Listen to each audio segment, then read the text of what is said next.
খুলনার দাকোপে 5টি মন্দিরে দুর্গাপূজার করতে হলে 5 লাখ টাকা চাঁদা দাবি করে উড়ো চিঠি পাঠানো হয়েছে। চিঠিগুলো এসেছে ওইসব মন্দিরের সভাপতি সাধারণ সম্পাদকের নামে। দাকোপ থানার ভারপ্রাপ্ত কর্মকর্তা সিরাজুল ইসলাম জানিয়েছেন, 17 এবং 18 সেপ্টেম্বর সুতরখালীর একটি, কামারখোলার 2টি ও কৈলাসগঞ্জের 2টি মন্দিরে বেনামি চিঠি পাঠানো হয়। বিষয়টি প্রশাসনকে কড়া শাস্তির হুমকিও দেওয়া হয়েছে। তাতে এ ঘটনায় গত থানায় সাধারণ ডায়েরি করা হয়েছে। এতে মন্দিরের নিরাপত্তায় গ্রাম পুলিশ মোতায়েন করা হয়েছে।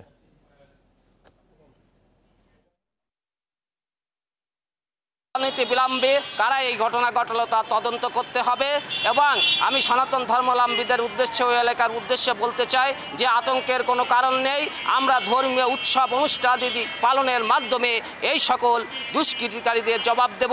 সংশ্লিষ্ট বিট অফিসাররা সেখানে যাচ্ছেন এবং তাদের সাথে পূজা মন্দিরের সভাপতি সেক্রেটারিদের সাথে যোগাযোগ রক্ষা করে চলছেন। এছাড়াও প্রত্যেকটা পূজা মন্দিরই গ্রাম পুলিশ তাদের সাথে যোগাযোগ রাখতেছে এবং নিরাপত্তার জন্য তারাও জোরদার ভূমিকা রাখতেছে।